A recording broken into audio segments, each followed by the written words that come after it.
Hai teman-teman, ketemu lagi di Project Dewa Channel yang kita bisa mengobrol tentang topik apa aja bersama mereka yang semoga bisa memberikan manfaat untuk kalian yang menonton channel ini.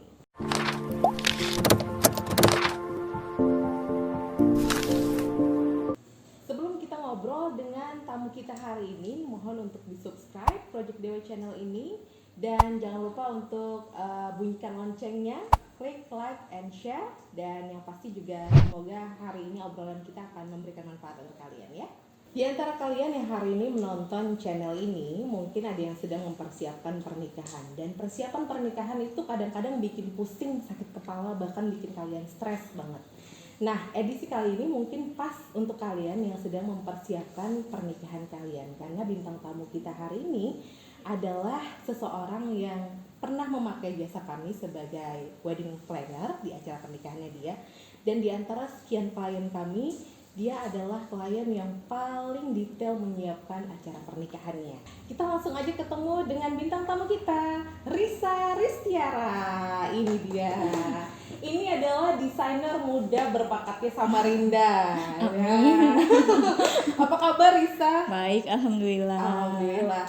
Sebelumnya kami mau ucapin terima kasih karena Risa telah memilih Project Dewi Organizer sebagai wedding planner untuk pernikahannya Risa. Ya, sama-sama. Wedding anniversary, ya kan? Selamat ya. Oh iya ya. Oh iya, happy wedding anniversary. Oke, Iya, terima Risa. kasih. Nah, di luar sana itu banyak banget happy couples yang sedang mempersiapkan pernikahannya dan mereka itu stres.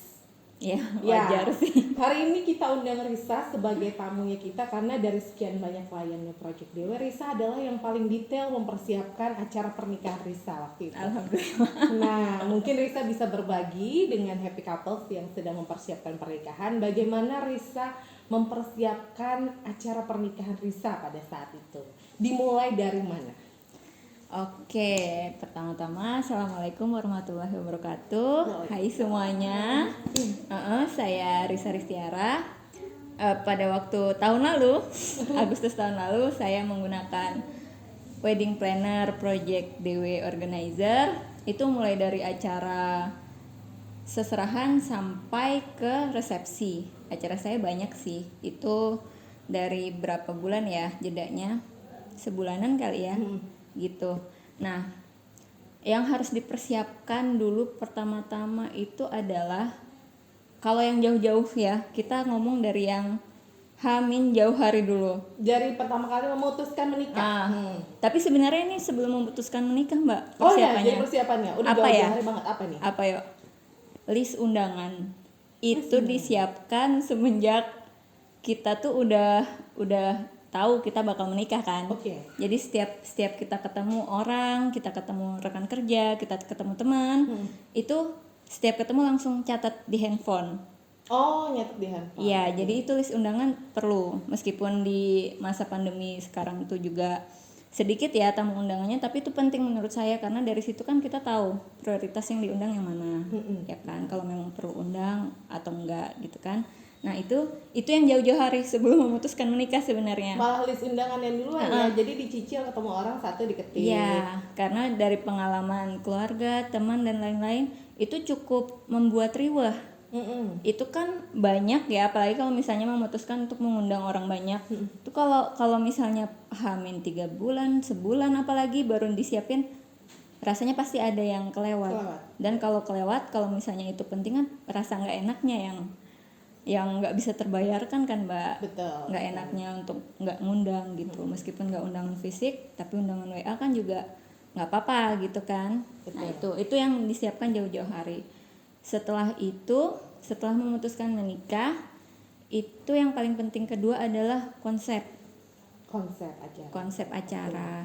Jadi mau yang tradisional atau mau yang nasional. Oh ya benar, karena weddingnya Risa ini dia perpaduan antara traditional wedding dengan modern wedding ya. Iya. Jadi beberapa rangkaian prosesi yang dijalankan itu menggunakan adat. Nah sementara untuk beberapa prosesi lain acara besarnya pun juga menggunakan modern wedding ya. Iya. Oke.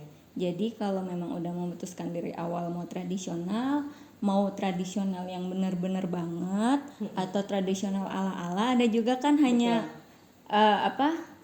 hanya kostumnya aja, penampilannya aja, bajunya aja, attire-nya aja, atau keseluruhan. Rangkaiannya itu harus ditetapkan di awal supaya nggak labil-labil lagi, karena perjalanan semakin dekat ini banyak lagi kelabilan lain yang harus dipusingkan. Betul. Iya kan? Gitu. Belum vendor loh ini. Belum vendor ini ya, belum baru vendor. menentukan konsep. Ini nih memikirkan sendiri kah atau bersama dengan ngobrol dengan pasangan dan orang tua dan keluarga gitu? Kalau sebagai perempuan sih mestinya nih secara naluri ya pasti mikirkan sendiri. Mikirkan kan, karena namanya perempuan pasti ada dream weddingnya kayak gimana. Yes, benar. Aku pengen make upku gimana, aku pengen pakai baju gimana, kan pasti udah ada di kepala. Betul. Nah kalau pihak laki-laki nih paling kita sharing aja. Aku pengen mimpi kayak gini loh, kalau kamu gimana, setuju apa enggak, kayak gitu-gitu sih, lebih ke sharing gitunya aja. Cuman kita menyampaikan kita pengennya gini, karena kan kalau laki-laki nggak ribet ya. Betul. Dia kayak, oh kamu maunya itu, oh ya sudah gitu kan. Kalau orang tua gimana? Kalau orang tua kebetulan memang sama sih, sama pengennya gitu. Jadi nggak kelai di acara. Benar-benar. Kan karena acara pernikahan ini kan banyak yang diurus Mbak ya. Kita juga banyak pikiran, orang tua juga banyak pikiran. Jadi gesekan tuh juga rentan gesekan. Jadi kalau kita semakin banyak yang kita pikirkan jauh-jauh hari, rasanya itu bisa meminimalisir. Betul. Apalagi dengan adanya bantuan-bantuan vendor. Yes. Itu mempermudah sekali sih. Karena apalagi kalau misalnya kita acaranya banyak ya, nggak hanya akad dan resepsi, misalnya dari lamaran, hantaran, habis itu akad, mandi-mandi, pengajian. Terus juga belum lagi kalau itu acaranya adat ya, kan lebih detail lagi. Terus ke resepsi itu kan banyak ya. Kalau misalnya kita sendiri ya nggak bakal bisa. Apalagi kalau misalnya kita mengandalkan keluarga kan pertama juga tidak ada kompetensi di handle acara ya. Betul. Karena kan mungkin pernah mantu, tapi kan beda dengan betul-betul menghandle di sini kan bertanggung jawab pada saat di acara loh ya. Itu butuh bantuan vendor supaya kita berjalan sesuai yang kita mau, karena kita nih pengantin, apalagi kalau yang detail ya Mbak ya, dari apa namanya, dari tempat kita tuh tahu gitu loh, oh itu kayaknya salah deh gitu. Gitu Mbak. Nah kalau ada yang megang, ada yang tanggung jawab, itu kan kita udahlah nggak usah mikir, udah ada yang nanggung jawabin. Dan kalau misalnya pada hari selesai acaranya tuh ada yang miss, kita tahu kita ngubungin siapa dan kita tanya kenapa, masalahnya apa. Jadi untuk acara besoknya nggak keulang gitu. Itu kalau misalnya udah ada yang bantuin tuh enaknya gitu. Nah, kembali lagi ke tadi ke list undangan. Kebetulan kan Risa nih di Project Dewa kemarin ambilnya paketnya wedding planner. Jadi untuk label, packaging undangan itu kita bantu, ya kan? Dan dari daftar undangan sendiri, Risa itu detail loh. Jadi dia ada persub, ya kan? Iya, benar. Gitu. Langkahnya Risa untuk membuat list undangan terus digabungkan dengan orang tua, dengan pihak suami, kayak gimana? Oh itu, jadi itu ya pertama tuh kan saya ngelisnya setiap ketemu orang kan Mbak. Itu kan pakai handphone, di handphone memang udah dikelompokin. Dari awal ya. Kan kebetulan saya dan suami itu satu sekolah, SMP dan SMA. Lebih enak gini ngelisnya ya. Pasti teman-temannya sama. Kecuali teman-teman suami yang di luar. Kalau masih yang satu sekolah aja, insya Allah masih sama. Tapi itu juga masih aku cek sih Mbak, sama listnya dia. Kan siapa tahu kan kita beda kelas juga, siapa tahu ada yang kedouble atau menurut dia kenal, aku nggak kenal. Kan bisa juga satu sekolah gitu kan. Itu tetap aku cek. Jadi memang dari awal ngelis tuh udah dikelompokin. Misalnya aku ngelompokin tuh dari teman SD, teman SMP sendiri, teman SMA sendiri, dirunut gitu ya.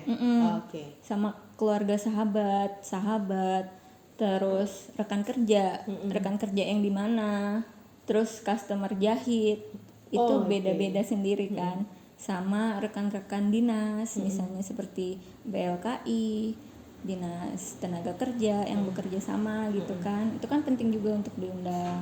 Oke. Nah itu sendiri-sendiri. Berarti memberlakukan juga ring 1, ring 2 yang bakal sering ketemu yang mana yang Iya. masih akan yang bakal diundangi masih bakal sering ketemu atau enggak, kayak gitu juga diberlakukan bisa. Enggak sih, kalau list undangan tuh ditulis semua. Ditulis. Ditulis semua. Nah pada saat kita udah ngeplot nih pada hari H kita mengundang cuman sekian.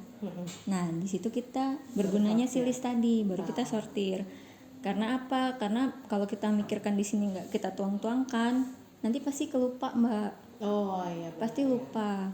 Nah tapi kalau misalnya kita udah lengkap listnya, kita tinggal sortir pada akhirnya, itu lebih mempermudah sih menurut aku. Oke. Nah terus itu tadi undangan, konsep. Konsep Risa ini berarti berhubungan juga dengan memilih vendor. Iya, betul. Yang bakal Risa pakai. Betul. Kemarin untuk acara pernikahan Risa sendiri, vendor foto, video itu ada beberapa, ya kan. Ada pertimbangan pasti ya kan, kenapa memilih vendor-vendor itu? Iya betul, ada pertimbangan. Pertama ada yang berkaitan dengan konsep juga Mbak ya. Yes. Kita kan ada konsep mimpi kita pernikahannya mau seperti apa, pasti kan ada gambarannya. Nah itu yang penting untuk kita selanjutnya memilih vendor. Nah jadi kalau misalnya kita mau videonya sinematik aja atau full, Ya betul. ya kan.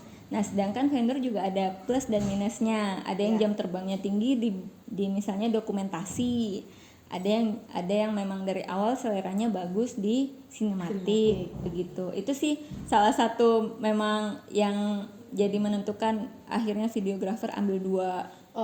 Karena Gitu. mereka punya masing-masing kekuatan sendiri. Benar. Nah dengan yang vendor satunya itu bisa full dokumentasi dan banyak peralatan, misalnya tambah TV, tambah live, layar dan lain-lain, itu vendor yang ini yang lebih kompeten. Ya di sini. Tapi untuk sinematik saya lebih suka yang ini nih misalnya gitu.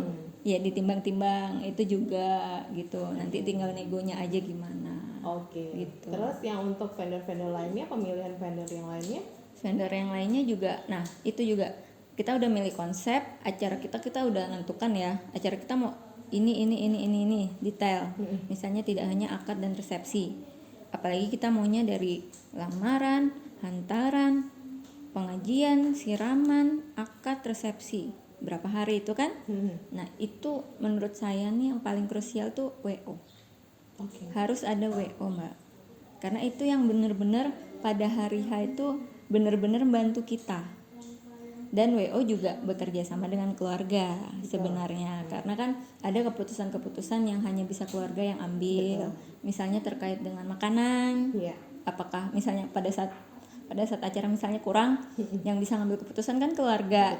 Ya kan Mbak. Tapi kan si WO nih yang bisa tahu misalnya, wah kayaknya kurang nih ngelihat stok makanan sama baru jam segini misalnya gitu kan. WO bisa ngasih tahu ke PIC-nya keluarga, Bu kayaknya perlu ditambah misalnya gitu kan. Jadi si PIC keluarga hanya kayak memberikan keputusan, oh ya nambah ini di sini misalnya begitu. Tapi yang selama berlangsungnya acara tuh peran WO tuh sangat penting, salah satunya soal makan.